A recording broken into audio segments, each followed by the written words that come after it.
Alright, what is good, ladies and gentlemen? It is the Master Reviewer back again with another review, and today we are doing a review for Independence Day Resurgence. I think about 4 days ago I did a review for the original Independence Day movie, and now I watched the sequel, and so let's just get into it with the characters. So, you don't have Will Smith in this one. He sadly did not return for the sequel due to, I think, scheduling conflicts with Suicide Squad, which he did around the same time, so sadly, we don't get him back, but we do have Jeff Goldblum in this once again as David Levinson. So he's in this. He's still good, like he was in the original film. You also have the return of Bill Pullman as the president. He also was very good, and you get Julius Levinson, played by Jude Hirsch, who was David's father in the original film. So he is also back. Other than that, you do get like a cameo from General William Gray. And you do see some characters that were in the original film but grown up. So you do see Dylan Hiller, who was the kid, Will Smith's kid from the original film. He's in this. He's more grown up now. And you see also the president's daughter, Patricia, who is once again grown up. So in terms of the characters, besides them, you have like a new character, Jake, and what else do you got? You have the warlord. You have Dr. Okerin. He returns for this. Overall, the characters are just, I'm gonna say above average. I'm gonna give it a 6 out of 10 because there's really like in the main movie, in the original movie, you had Will Smith, Jeff Goldblum, and Bill Pullman's characters. They were like the three main characters, and then it was like very focused on just those three characters and like the side characters that they were with. In this one, there's like a bit too many characters. You have like Jake, and he has like his friend that's also in the movie that I don't even remember his name. And then you have Rain, who's the Chinese pilot that's with them, and she's like introduced, and then we don't really see anything from her. You have also returning in this, you do have Will Smith's wife from the first movie. I don't remember. I think her name is like Cheyenne, something like that. So she returns just to die. So it's like she's barely in this. And you really just have too many characters to focus on. I think if they like cut out some of the characters, then it would have been much more better for like to focus on individual, like if you had more time focused on just, I don't know, Jeff Goldblum's character or the president a bit more. I felt like the president could have been in some more scenes, but yeah, just there's a bit too many characters going on. You could have cut definitely some of them out, or just, yeah, just there's too many characters in my opinion. But the characters that there are, like you have Jeff Goldblum's character and the president, it's still good to see them return once again. So I'm just gonna give it above average. Yeah. Besides, okay, so moving on, the plot of this is basically it's 20 years after the original attack from the aliens in the first movie, and they have awakened once again. They are returning, and it is pretty much just kind of a rehash of the first film, except I liked the first film better in terms of the plot because, number one, the first film, it did a great job of like the first 40 minutes before the first attack happens. It did a great job of building suspense, and it's like making these aliens seem like a massive threat. In this movie, the first 40 minutes, like they don't really have the same kind of suspense that goes on. Now, in terms of like the actual attack that happens, in terms of the, I'll talk about that when I get to the disaster portion, but actually, I might as well just talk about it now. The disaster aspect in this film, I think, is better in terms of the first one. In the first one, you had the first initial attack, which was cool. It was very good. I liked it a lot. But in this one, because it's much more modern, it's 2016, so you have a lot more visual effects. So in terms of the actual destruction, it looks much nicer, in my opinion, with all the fire and stuff. So in terms of the disaster, I will give it a I'll give it a 6.5. I'm going to say good. It's not like the best disaster, like destruction I've ever seen, but it is still, as a disaster film, I'll say it is good. In terms of the plot, though, I'm just going to give it I'll give it a 5.5. It's decent, but it is very much just like, you would rather just watch the original film because the plot of that was like, when you see the original film, that's like the first time you're getting like a plot like this. And so when you watch this one, it's like, okay, this is pretty similar to the plot of the original film, so I might as well just watch the plot of the original film. Other than that, you have the settings. The settings in this one, I'm thinking between a 5.5 to a 6. Towards the end, you do have like the salt areas, which was very nice. Actually, I did like the white landscape. It was cool. I will say, there were a lot of moments in the movie where it did feel way too dark, and it was very difficult to see some stuff.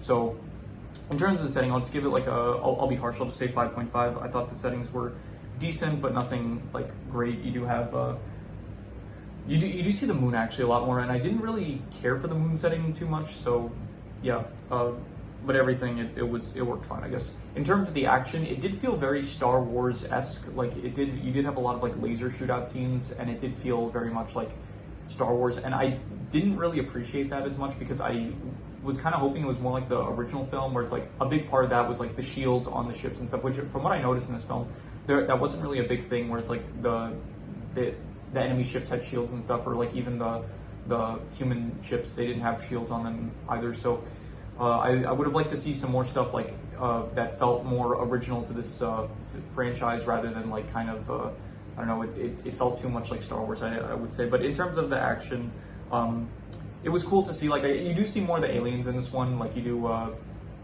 in the original film. You didn't really see any of the aliens except for like the one scene where it takes over Ocarin's mind. So in this one, you do see like the queen, she ends up getting out of the she wasn't destroyed in the ship blast, so she ends up fighting some of the humans. So in terms of that stuff, I will give it I'll say the action was I'll just say 5.5. It was decent. It wasn't like anything great though. It was very standard, like lasers and stuff, and nothing too much like Star Wars action is good, but I wasn't going into this wanting Star Wars action. Like I would prefer it if it was like a bit more original with the action. In terms of the suspense, I'm just gonna say I'll give it a 5 out of 10. It wasn't good, but it wasn't like bad. I would say it didn't feel as suspenseful as the first movie. Like the first movie, it did a great job in the first like 40 minutes of like building up suspense, and then the attack happens and it feels like all hope is lost. But then they come up with this plan to like save the day, and then even when they're executing the plan, it still feels like very like, are they going to be able to pull this off? In this film, it didn't feel that way as much. It felt like there was the initial attack, and then they had like an initial plan to try to, like they said, like, oh, we prepared for 20 years for this, and we still never stood a chance and stuff. So it feels like very much. Most of it is just the fact that it feels like a rehash of the first film, but it just does it worse in my opinion. So, yeah, in terms of the suspense, there was no moment where I really ever felt like worried for the protagonist or stuff.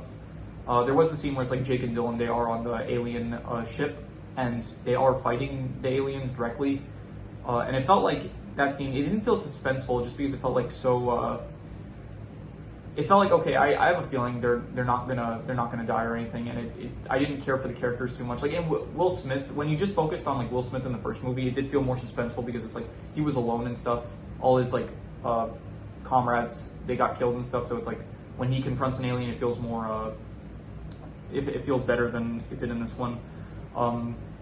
Anyway, so in terms of suspense, yeah, 5 out of 10 I would say. In terms of the sci-fi, I'll give it I'll say 6 out of 10. I thought it was above average. I did think that, I thought the alien stuff was good, and I'm trying to really compare it to the first film with this. In the first film, you don't really see too much, like they don't really dive too deeply into the aliens themselves or their motives or anything. In this film, you really do get like there's like this orb thing that ends up, they shoot down at the start of the film, and then they end up retrieving it, and then the orb's like, I'm training like alien races to fight these harvesters, I think they're called. So you do end up finding like a lot more about the lore of the aliens and stuff.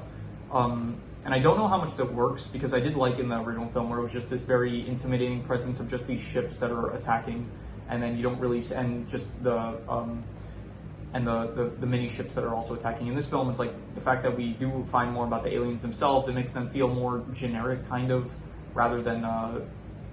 So I did like the Queen. I thought the Queen was like menacing and stuff, but other than that, anytime there was like an alien that wasn't the Queen, it did feel like I don't know. It felt more menacing in the first film when it's like you really didn't know anything about these aliens. So I'm just gonna give it a 6 out of 10. It's still above average though, because yeah, I would just consider it above average. I said disaster 6.5. In terms of the worst thing, I'm just gonna say the worst thing about this is that it just feels like a rehash of the first film, but done worse. And because of that, I'm just gonna give that. Because of that, I'm gonna give it a. I'll actually pull up the board. I haven't brought this out in a while. Yeah, just because it's a rehash, it feels very much like a rehash of the first one. I would say that is bad, and so I will give it a 4 out of 10. So in terms of the best thing, I will say that the best thing is probably Jeff Goldblum and Bill Pullman. I did like them returning as characters. I think they're still very good. I think that Bill Pullman, his sacrifice was a bit underwhelming. It didn't feel as impactful as like the sacrifice of Russell from the first film. But yeah, I did still like Jeff Goldblum. He still had good lines. His character was still very fun to watch, and I did like the president as well. I thought that Bill Pullman's character, his name in the movie is Thomas Whitman, something like that. Whiteman, something like it. Whitmore. I don't remember. I have it pulled up here, but it doesn't say the full name. Yeah, Whitmore. Okay, it does say the full name. So yeah, in terms of the best thing, I'll just say their characters I still very much liked. And so I would say that their performances and all that, I would say is very good. So a 7.5 out of 10. Any extra notes? I did like the fact that Julius, he wrote a book called How I Saved the World. I thought that was pretty funny. It didn't really feel like Independence Day in the first film. It very much felt like, yes, it's Independence Day. It did like the whole thing of like July 2nd, then it showed July 3rd, and then July 4th. So you did get, you did feel like it was Independence Day, and you got a sense of like the time that it was. It might also just be that I watched on Independence Day, so I had more of the spirit of the holiday, I guess, more with me. But in this one, I really forgot it was Independence Day until like halfway through the film, where it's like they mentioned it. And yeah, other than that, I did like how they mentioned early on where it's like the warlord guy who was like, you need to go for the back, and then towards the end of the film, they did end up defeating the Queen Alien by going for the back. So I thought it was like good foreshadowing.